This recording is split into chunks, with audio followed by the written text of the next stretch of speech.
Hey the pen friends, welcome to the channel again. It's me, your host, Amy from Penventure, and like always, I am super excited to be back with an epic fountain pen review. And when I say epic, I mean it, because this is a one-of-one fountain pen, custom, ever in existence. So I'm pretty sure you haven't seen one like this.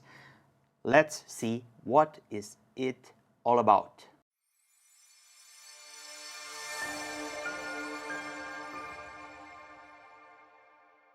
There are pens, and everyone loves their pens, and it's nothing wrong. But there are a small number of pens that do have a very specific way of making this statement, a special pen. And the one that I have here is such a creation. Only by its existence alone, it can say a lot of things, and the stories that this fountain pen has already is mind-blowing. So I will try to incorporate some of the story behind this creation, some of the aspects, details, how it's made, how beautiful it is, and the writing sample, and in the end I will tell you why I did wanted to have it in my collection, because it's not an Italian fountain pen. And let's proceed. Many of you know this fountain pen from another video that I've done. So it is a Oldwin, and I'm gonna try to link the video someplace up here so you guys can see, or up here, I don't know, and you can follow up the story. I acquired this fountain pen from a good friend of mine. It is a custom fountain pen, so this is not something that I'm usually collecting. But when I found out the story behind it, I was mesmerized. It is residing inside this box and is just back from repairs or minor touch-ups with a huge impact. I want to get to those in a few moments. So we have here a custom Oldwin Oversize, and I'm going to try to open the box and show you this fountain pen. This is how it looks. I know it's eye-catching and it is like eye candy. At the initial time when I've received this fountain pen, I was a little bit disappointed. And why?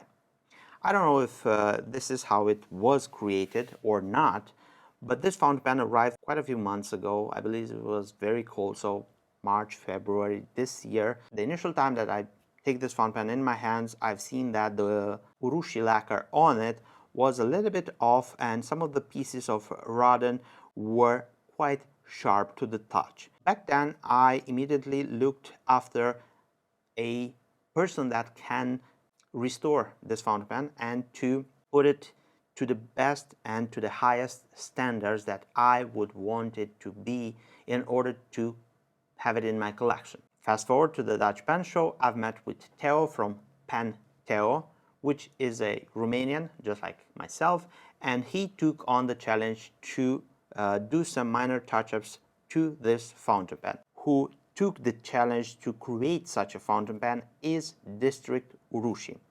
I have a Instagram channel. I'm going to try to have it to the left or to the right of myself, and you can check this amazing custom pen urushi lacquer that is doing amazing stuff, and I've seen some pretty interesting creations from him.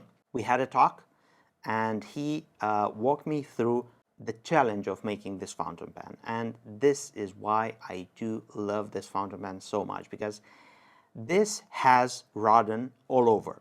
So it is a rodden max full level fountain pen.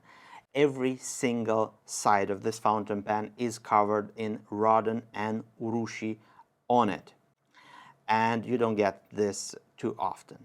Not to mention the difficulties of actually creating this fountain pen, because by nature rodden is very brittle. It's in very thin sheets that are not that elastic. They are very brittle, and when you apply them to curves like this one's right here, it's almost impossible. So this fountain pen took I believe, in between 6 and 8 months of work in order to be covered in rodden. Not only that, but the rodden is applied on curves and it's cracked on the surface. So basically, imagine a 10,000, 20,000 pieces puzzle that you need to assemble on the fountain pen. The work is tremendous and it's repetitive, and I do believe if we take a closer look at this, it's done very, very beautiful. 8 months on such a fountain pen, and it is unbelievable that this fountain pen is existing. And this is a big part of why do I love this fountain pen. Moving forward, this fountain pen exchanged a few hands. It was sent to a different person that actually ended up selling it to myself. I wanted to have it with some minor touch-ups, and the before and after looks incredible. Before, the urushi lacquer that was applied in the last part and the finishing touches were covering a little bit of the color of this amazing writing instrument. But now I do believe that Theo from Penteo, and I want to link his Instagram, you can show him some love right there, took good care of it. He polished down that urushi and applied something that's a little bit light to the color and caramel, to say so. The urushi coat that arrived on the fountain pen when I initially bought it was a little bit dark and brown, and this one it's a little bit light and like caramel. Although urushi has not a transparent color, initially it's a natural substance and it has this yellowish brownish color. Theo from Penteo did a splendid job. Now this is the short part of the story behind this Oldwin. Now I would like to get into some of the details of this fountain pen. Then we will have a side-by-side size comparison, because this is the biggest fountain pen that I own in my personal fountain pen collection at this moment. Then we will have a writing sample with this fountain pen, and in the end I want to tell you some of the reasons behind I did wanted to have this fountain pen in my collection. Let's proceed further. The name Oldwin as a brand is not only a brand, but it is a specific shape. This torpedo cigar shape is what we call Oldwin. Oldwin is a pen manufacturer slash retailer from France, run by Andrea Mora, a very, very nice gentleman, which seen this fountain pen at the Dutch Pen Show and he totally approved it. So you can see some of his creations on his website. This is a very, very classic shape, and it's reproduced in many, many materials like resins, like ebonite, and also celluloid. And he has a lot of celluloid pens. This size of Oldwin is the biggest one that it's offered. So I've seen some of the smaller ones. This is a complete beast and oversize of a fountain pen. The shape is pretty interesting. It's cigar shape. The cap has this very, very nice conic, very interesting shape for the finial. The clip is always the same. It's gold plated. We have Oldwin right here. Other end is again pointy. The barrel of the fountain pen starts to pick up in girth, and this is where we have the thickest point, and it's tapering into this conic shape towards the end finial. So it's not a very complicated shape overall, but for applying urushi and rodden, it's quite challenging. Let's proceed and uncap the fountain pen, because we are going to take a closer look at this beautiful size 8 gold nib.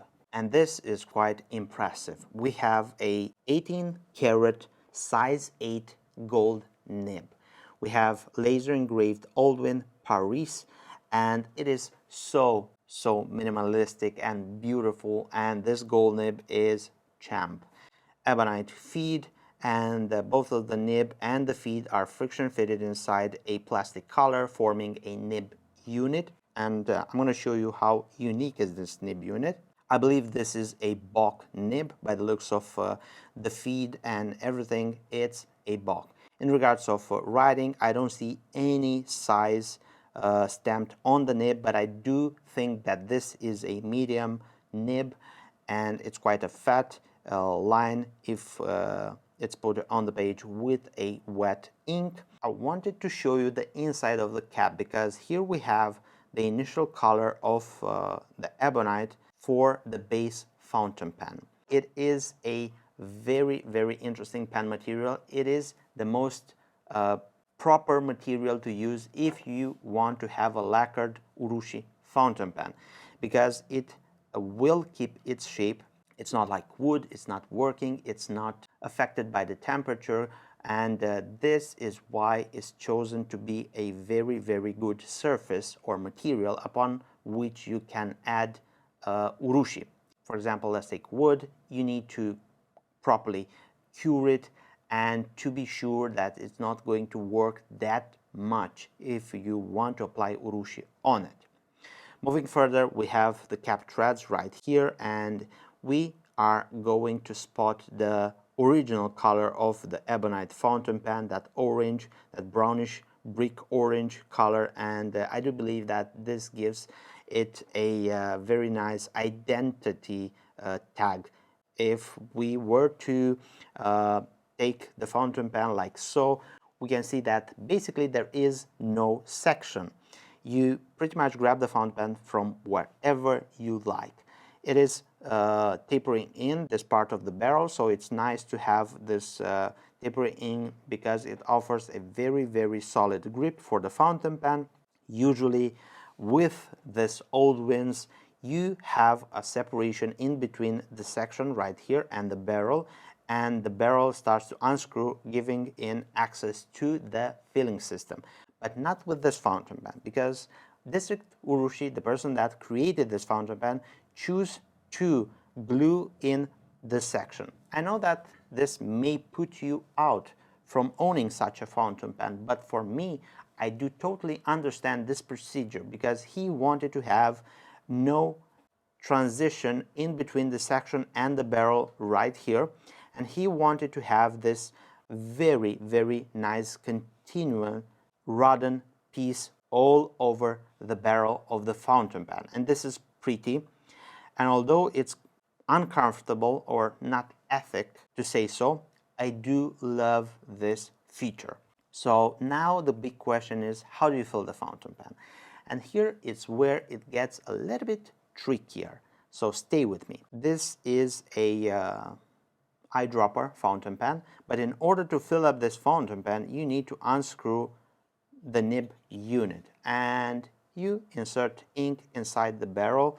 The seal of the nib unit, it's pretty good, so you don't have any ink that's going to drip from the fountain pen, and once you did that, it's completely closed. I don't think this is a proper way how to do a eyedropper conversion for a fountain pen, but considering all aspects and the unique features of this fountain pen, I do think it's a good way how to make sure that no one will notice a transition in between the section and the barrel and still have a functional fountain pen. So yeah, it's an eyedropper fountain pen. That's the filling system, but in order to access it, you need to remove the nib. Maybe for most of you this is a sacrilegious thing to do, to touch the nib and to unscrew it, but if you don't screw it in very tight, it's very easy, and it only leaves the part when you get your fingers inky if you want to unscrew the nib unit. But again, it offers a huge ink volume. So take a closer look at this barrel. The entire barrel can be filled up with ink. Considering the pen is made out of ebonite, you can put iron gall inks, corrosive inks, you name it. Big quantity, you can use whatever ink you love. It's very easy to clean a nib unit altogether because you can unscrew it and flush it out with a bulb syringe, or you can put it inside a ultrasonic cleaner, and it's going to be very easy to clean such a nib unit. If you burn down to a full barrel of ink from this fountain pen, I kid you not, you are a champ. I believe you can fit almost 2/4, maybe half a bottle of ink inside. I haven't tried to fill it up completely, but at one point I will do that. Moving further, there are no more features than the Rodin itself. You can take a closer look at the work that this amazing artist created. In the initial point of having this fountain pen, I really was considering letting it go and getting it sold, but now I do strongly believe it will reside, at least for quite some time, with my personal collection.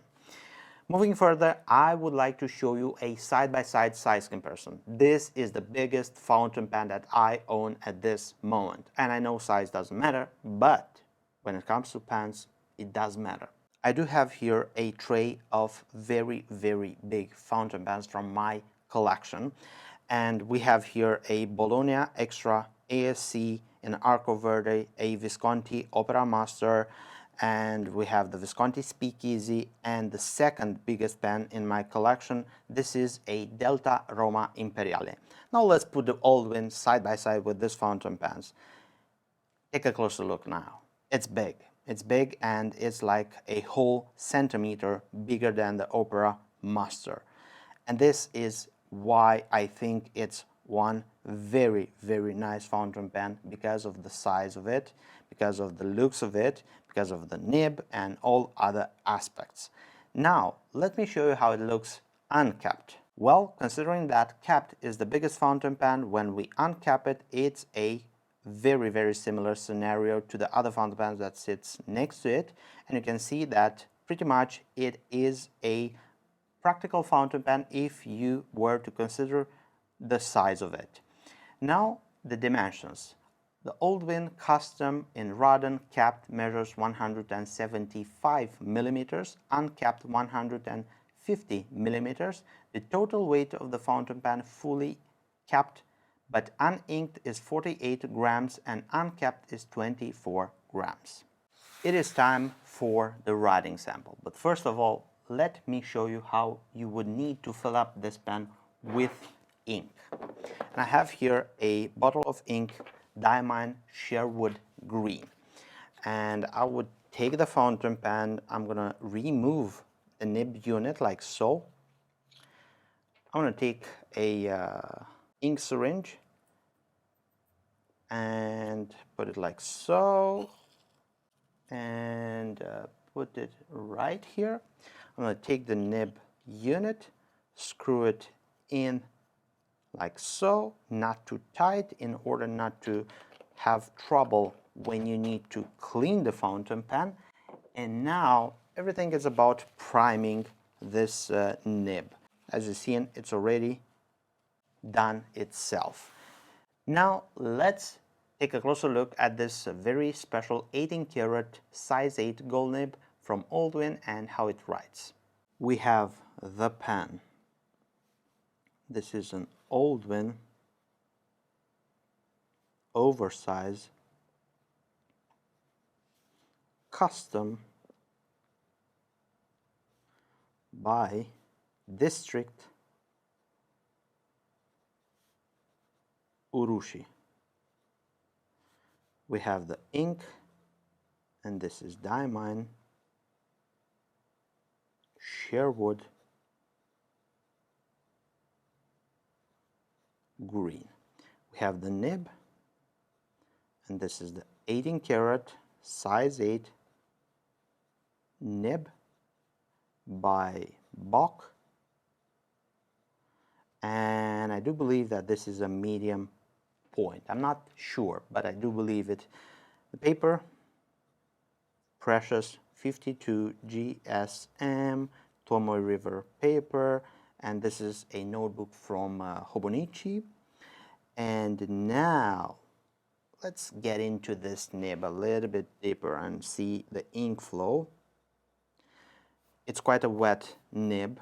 I am accustomed to 14 karat gold nibs in size 8, but this is the first 18 karat gold one that I have. It's a moderate to wet ink flow.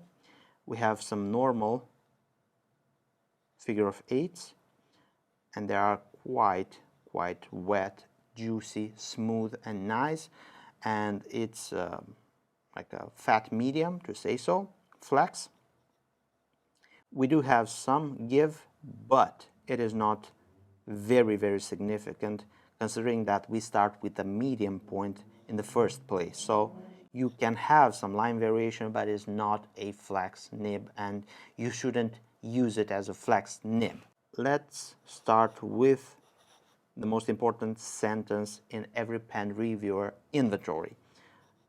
The quick brown fox, seems to be a racing car around here, jumps over a lazy dog. Excuse me, seems to be losing my train of thoughts. Yeah, all I can say, this nib is pretty nice. It's smooth, it's juicy, it has a hint of a feedback, nothing unpleasant, it's flaxy and beautiful all together.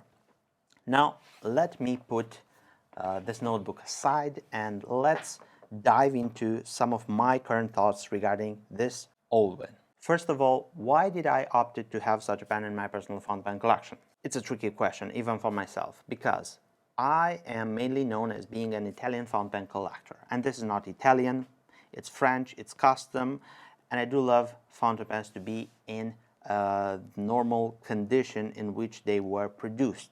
So why did I wanted to have this fountain pen? Because it's unique.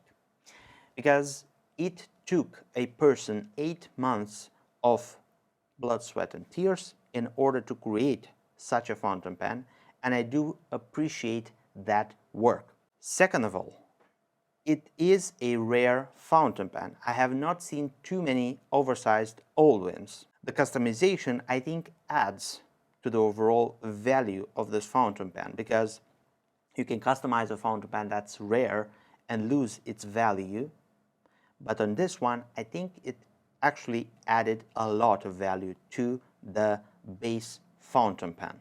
I wanted to have it because no one else has it. It's a one of one. Talking with District Urushi, he told me that he will never do one like this because of how many months it took him to do it and how much time and effort went into creating this fountain pen. I do believe him, and this is why I wanted to have it. It's custom, it's one of one, no one else has it. And that is a very, very important factor, considering that there are veterans that collect fountain pens and they do look for the hype, the very, very rare fountain pen, the one that no one else has it, or at least it is not that known, or it is not that popular. And I do believe this is a very deciding factor for myself, adding this fountain pen to my personal fountain pen collection. Another topic that I want to reflect upon is why did I thought it needed extra attention, minor touch-ups here and there. I want to mention that resin pens are resin pens, celluloid pens are celluloid pens. Some of them you can restore them, work on them, but urushi, it's a natural substance. It's like a paint, if we were to say so. And I really think you can improve upon smaller things that are damaged or not like you want them to be. And I do have experience with my Danny Trio that I've restored. The final part, the clear part, at least clear, brownish clear part of the urushi surface. And I wanted to have a fountain pen showing more of the color of the rodent, to be more uniform, because there are some parts of the rodent that stuck a little bit higher and were catching, so I didn't want it to have that, and I wanted to have a more finished urushi custom fountain pen, to say so.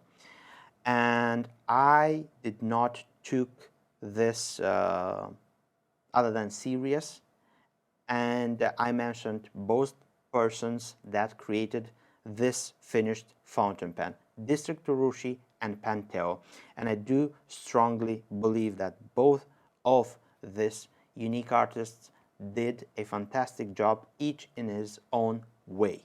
What's the value of this fountain pen? That's very, very subjective to say so. You can put a value on this fountain pen, and I can put a value, but it has the value of the person that wants it in his collection, because it's unique, it's custom, it's one of one. And if you've seen Pawn Stars, you know that when it's a unique item, one of one, pricing is very, very difficult. It can be valued at, I would say, in between 3,000 and 5,000 euros. And I'm not sure I'm gonna give it to the next person for 3,000 euros, because it is such a complete pen right now, and I value it, and I love it, and I love how it turned out, and it's unique, it's one of one, and probably it will need to stay much more longer in my fountain pen collection. So value is very, very subjective. Do I regret such a purchase? No, I don't, because I love the process. I love to enhance these fountain pens, to collect them, to cherish them, and to have them for the other fountain pen collectors that are going to need that extra oomph, that extra mile, that extra fountain pen that no one else has it. So yeah, it's important, and I love this fountain pen, and it's the only Oldwin in my collection. Overall, it's not an easy fountain pen to operate. You need to unscrew it in regards of filling the fountain pen, cleaning it. It's big. You cannot daily carry such a fountain pen and risk slipping it from your hands and touching the pavement and chipping this beautiful Rodin creation. It's impossible to make one again, to say so. So it's very, very likely that this fountain pen will sit on your desk or on my desk, and it will be used.